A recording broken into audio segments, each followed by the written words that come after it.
जोंनि फरायसाफ्रा एबा जोंनि लाइमोनफ्रा बाइक मबाइल लानानै फरायनायखौ माने गावनि जितु गुबै मावनांगौ हाबा बेखौ बावगारनानै बांसिनै जोङो बेरायथिंनायखौसो नुदों। आं बेखायनो खावलायगोन बिथां फरायसामोनखौ जे बाइकआबो थागोन मबाइलाबो थागोन, नाथाय जोंनि जितु मावनांगौ हाबा जितु फरायनांगौ खामानि बिनिफ्राय जाहाथे जों जानगाराव थाया आरो बिनि थाखाय जों गार्जेनफोराबो सांग्रां जानो नांगोन जे दिनैनि नैबे समा जाहैबाय गावबा गावनि जिउखौ दानानै लानायनि सम आरो बे मोनसे मोजां समखौ जों जाहाथे बाइक मबाइलजों गावनि माने समखौ ओरैनो थांगारहोआ। दा तामुलपुर दख'रा दुलाराय बर' फरायसा आफादा दिनै दख'रानि बेन्दोङाव बर' बिजों फरायनानै जायफ्रा सेथि थाखोआव उथ्रिसार जानो हाबाय बे फरायसाफोरखौ बरायनाय मोनसे हाबाफारि लादोंमोन। बेवहाय गाहाय आलासि महरै बाहागो लानो मोननानै थारैनो जोबोद गोजोननाय मोनदों आरो गोग्गानायबो मोनदों। मानोना बर' बिजों फरायनानै तामुलपुर ओनसोलनि तामुलपुर दख'रानि बेन्दोङावनो गोबां फरायसाफ्रा मोजां रिजाल्ट खालामनो हादों।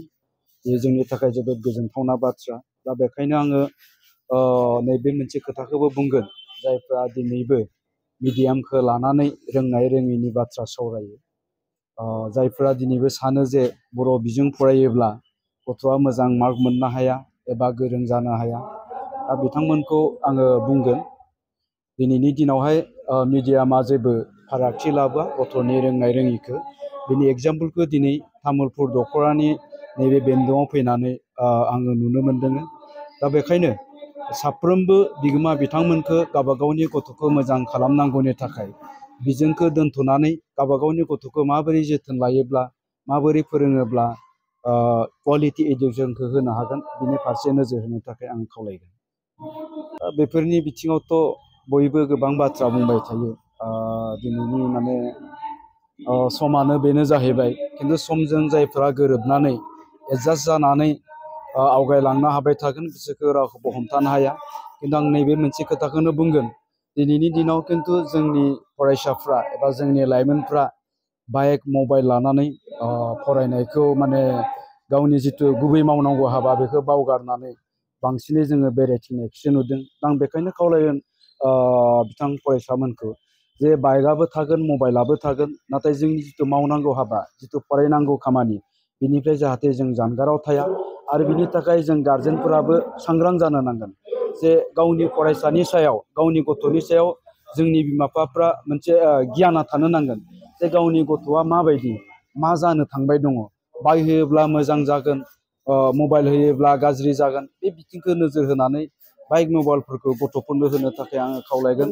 आरो नङाब्ला जोङो नुबाय थानाय बायदिनो दिनैनि समाव बाइक आरो मबाइलजों जोंनि गोबां गथ'फ्रा माने गाज्रि जाबोदों। दा बेखायनो आं बिमा बिफाखौबो खावलायगोन आरो फरायसा नोंथांमोनखौबो आङो बुंगोन जे दिनैनि नैबे समा जाहैबाय गावबा गावनि जिउखौ दानानै लानायनि सम आरो बे मोनसे मोजां समखौ जों जाहाथे बाइक मबाइलजों गावनि माने समखौ ओरैनो थांगारहोआ। दा इयुनाव जुदि जोङो नैबे माबाखौ मोजां समखौ नागारनानै जुदि बाइक मबाइलजोंनो गोदोनानै थायोब्ला जोङो फस्थायनांगोन जिउआवहाय। दा बेखायनो साफ्रोमबो फरायसा आरो बिमा बिफा बिथांमोनखौ सांग्राङै जाहाथे जोंनि गथ'फोरखौ जोङो मोजां खालामनायाव जोथोन लानायाव नोजोर होयो, आं बेखौनो खावलायगोन। गोजोनथाव खौरां! नोंथांमोननि थाखाय मोनसे गोजोनथाव खौरां लानानै फैदों। उदालगुरि जिल्लानि सिङाव थानाय डिमाकुसि नोगोराव नोंथांमोननि थाखाय अरदाब दा बड' किटचेन मुंनि गंसे गोदान हटेला गोजोनथाव खौरां लानानै फैदों। नोंथांमोना बे अरदाब दा बड' किटचेन हटेलाव साहा, कफि, आइसक्रिम, फास्टफुड, आखाइजों बानायनाय ग्रिन टि, न'आव बानायनाय आसार, गाइखेरनि एन्थाब आरो ओंखामजों जेरै अमा, दाउ, बोरमा, साम', खुसिया, अमा गोरान, नाफाम बायदिसिना बर'नि ओंख्रिखौ बे अरदाब दा बड' किटचेन हटेलाव जानो हागोन। अरदाब दा बड' किटचेन हटेला डिमाकुसि सेन्ट्रेल बेंकनि खोलाहा बरुवा रेडिअ मबाइल गलाजों नांजाबनाय। सोरबाफोर अरदाब दा बड' किटचेन हटेलाव बायदिसिना जामुं आदार जानो थाखाय सिगांग्रो अर्डार हरनोब्ला नैबे 8135967290 जामबुं नाम्बाराव कल खालामनानै बुकिं खालामहरनो हागोन।